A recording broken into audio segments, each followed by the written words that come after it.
कि फगुआ में केने केने ए भौजी है ना हां और होने चलिए तो हेमन गुल फसावा हां कि आज टंगरी मिलन कैसे होई होली में जानता नहीं मिजाज सनक जाला सोनू भैया होली में से मिजाज सनक जाला ना कि बूढ़ो आदमी के हरियाली देह में आ जाला मुखिया जी एगो हमार गाना आइल बा तने तू ही ने आवो मनीष भाई के साली शॉर्ट के रहो तनी ठंडवा बढ़ल बा आज कृपया दूरी बनाए रखे बीच में नंगा तार है वो तार के पेटर हमार चाचा हुए मार दी करे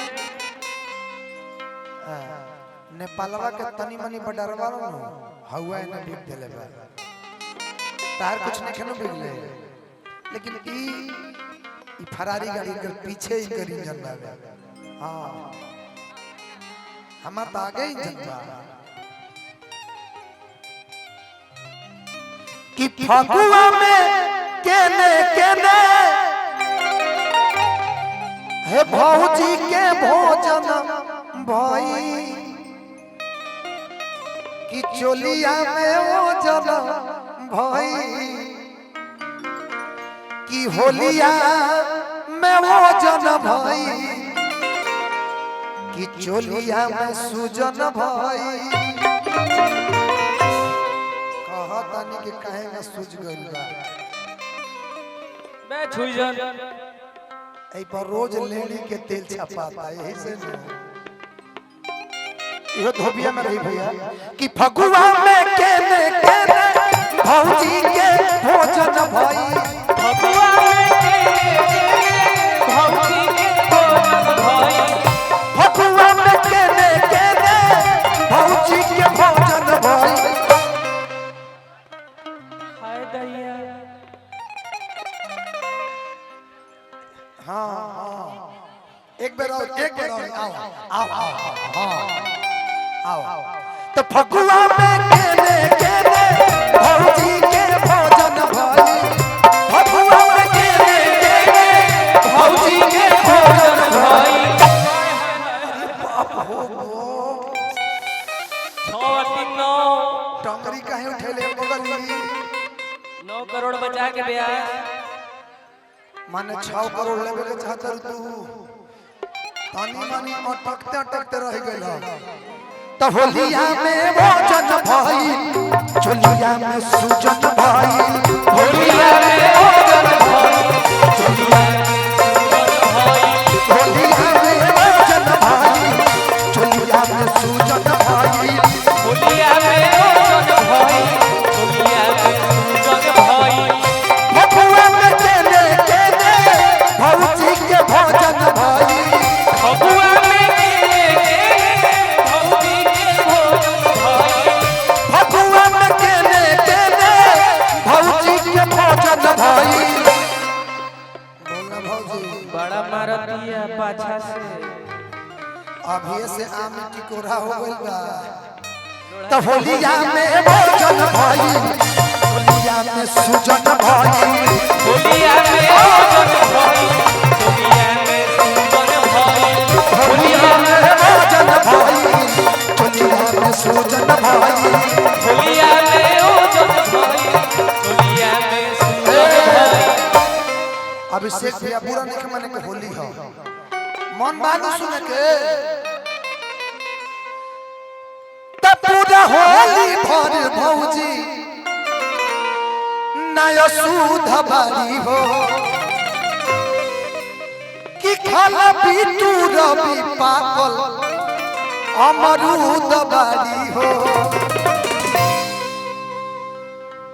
रमेश राणा भैया होली में हाँ जी सर आदेश भैया हाँ बेटा एक बात सुनने के पड़ी ठीक ठीक ठीक अच्छा ठीक अच्छा अच्छा ठीक ठीक ठीक ठीक ठीक एकरा के पहले कह लेबे दी किया सोहली भर भौजी नया सूद बड़ी हो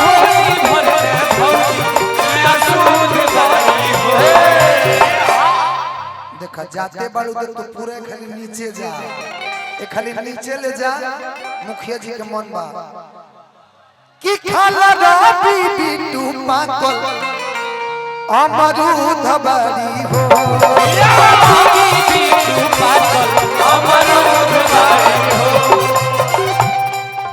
एंगना हम जाते नहीं देखा मिला के तू ही जरा अब बिट्टू जी वीडियो में एक मिनट पीछे खाला बिट्टू रबी पाकल अमरूद बड़ी हो खाला बिट्टू रबी पाकल अमरूद बड़ी हो तो सरसों में परसों लगे बड़का परोजन भाई सरसों में परसों लगे बड़का परोजन भाई सरसों में परसों लगे बड़का परोजन भाई कि ये मुखिया जी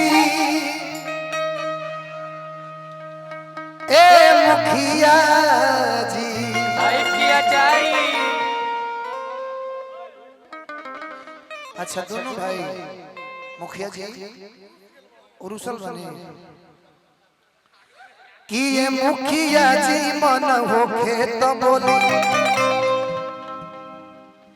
नहीं तो रउआ खाई बरदास वाला गोली वाह सही सही बात है कि काहे एक टकिए निहारतन चोली एक मिनट वेट देखो वेट तुमरे के धक बैठो धक बैठ निहारतन चोली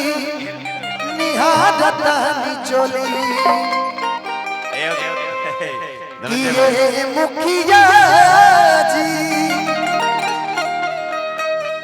ए मुखिया जी ए मुखिया जी मन होके तो बोली बरदास वाला मुखिया जी मन होके तो बोली नहीं करो भाई बरदास रुकियो धनंजय बाबू रुक जाइए एक मिनट जौन भाव रहुए एही जे देखौनी है यहाँ के लोगों ने जो उहे भाई सेम एही जे होई के चाहिए उहे भाव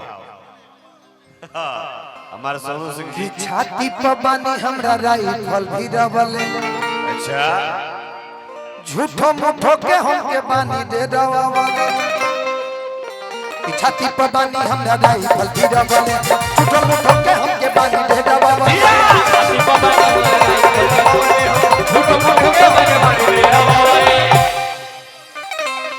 कि संग में मनावे रहुआ चाहिए रंगोली ए जी चाहिए रंगोली हाँ हाँ चाहिए रंगोली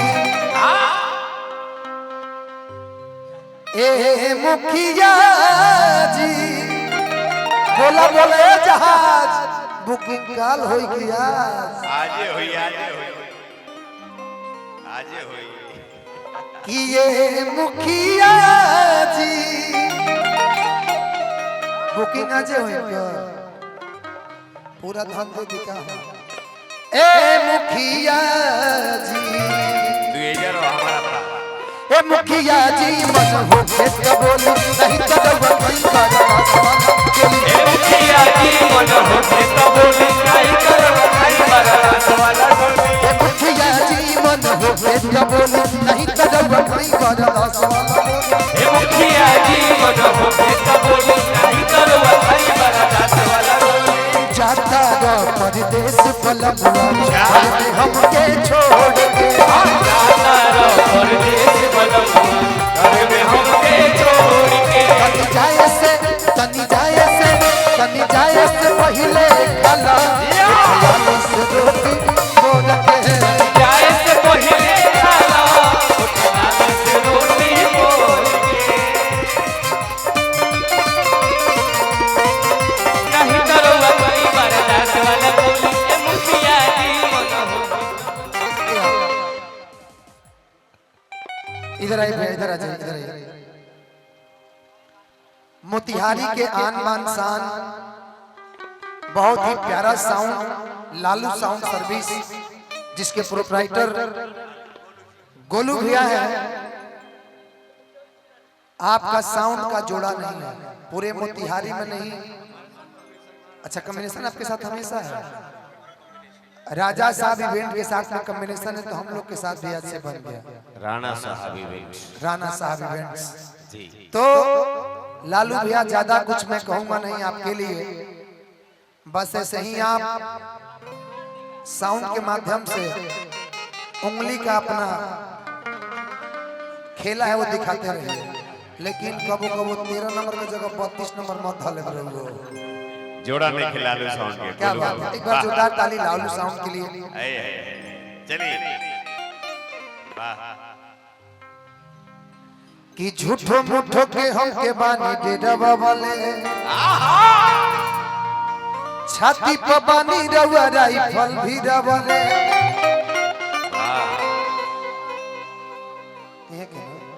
सुनो भैया,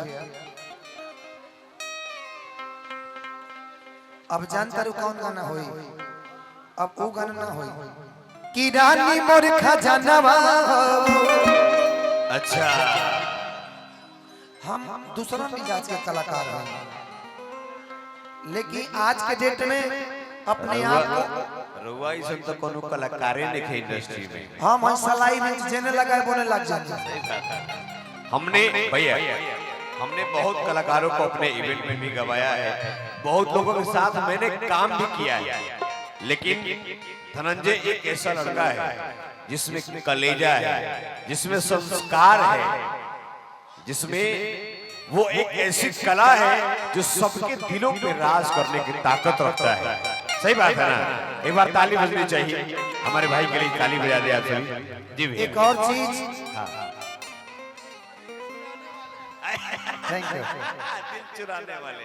मुझसे बहुत सारे लोग बोलते हैं कि आप हर एक जाति में प्रोग्राम करते हैं। मैं बोलता हूँ कि हाँ, मेरे लिए जितनी जातियां हैं, मेरे सारी जातियां प्यारी है भैया। जाति एक तरफ रखी। कलाकार का तो पहले कोई जाति नहीं होती, और कुछ कलाकार ऐसे हैं कि जाति धर्म में धीरे धीरे बांटते जा रहे हैं। फलाना तो ठिमकाना ये नहीं होना चाहिए। एक बात मैं बताना चाहूंगा जी। अभिषेक भैया, आपने दिल से बुलाया है, एक को थोड़ा कम कर दीजिए। आपने दिल से बुलाया है, मैं बस एक चीज विश्वास के साथ दिलाना चाहूंगा, एक बात कहना चाहूंगा कि बहुत सारे कलाकार इस धरती पे हैं, भोजपुरी इंडस्ट्री में हैं, बॉलीवुड में हैं, लेकिन एक चीज मैं विश्वास के साथ कह सकता हूं कि धनंजय बाबू एक ऐसे शख्स हैं कि वहां अगर जहां बजट की बात आ जाती है तो वहां ये भी ध्यान नहीं देते हैं कि जहां हमें बजट कम मिल रहा है वहां मैं नहीं जाऊंगा, ये बात नहीं होता। इन्होंने सिर्फ एक ही बात हमसे हमेशा कहा है कि रमेश भैया, आपका काम है, आपके समाज का काम है, तो वो दिल से होगा, श्रद्धा से होगा। सही बात है ना?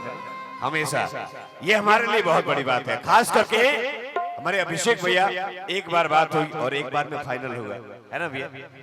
भैया से हमारी बहुत सारी बातें हैं जो यहाँ भी करना है, दिल्ली में भी करना है। यही थोड़ी करना है मुझे। दिल्ली में भैया सवाल जवाब होगा। बिल्कुल।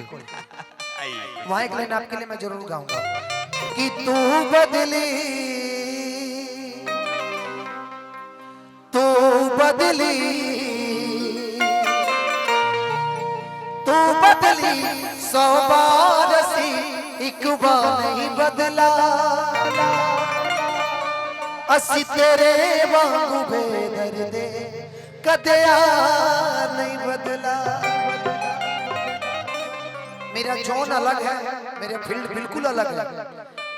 मैं राजनीति से भी आता हूं। इसी साल मेरा भी चुनाव है। इधर मोदी, इधर इधर इधर इधर 27 में योगी जी का भी है और उसी बीच में मेरा भी है। और मैं पिछली बार चुनाव लड़ा, मात्र 300 वोट से, सुन लीजिए, 300 वोट से हार गया। राव पीछे छोड़ के भाग जाए नहीं। हाँ हाँ, कौनो बात ना। देखिए, संगीत मेरा प्रोफेशन है, तो ये इससे मेरे इन्हीं लोगों का काम चलता है। जो मेरे टीम के लोग हैं। लेकिन अगर मैं या मेरे परिवार से अगर कोई भी आता है राजनीति में, तो मुझे लगता है कि 100 घर नहीं, मुझे लगता है 500 घर चलेगा। तो यहाँ मात्र 10 घर चलता है, वहां 500 घर चलेगा। चलिए आइए ना महाराज, आइए आइए, स्वागत है। और मैं जिला परिषद का फिर से चुनाव लड़ने वाला हूँ।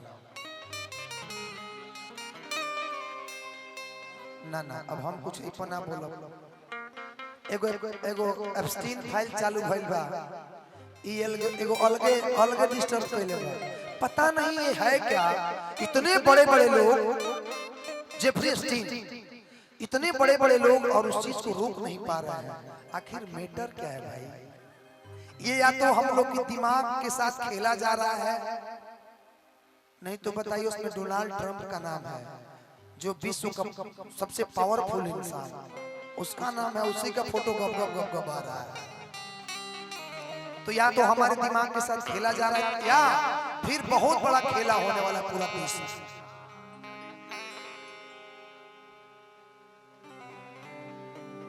एक लाइन हंसी मजाक होते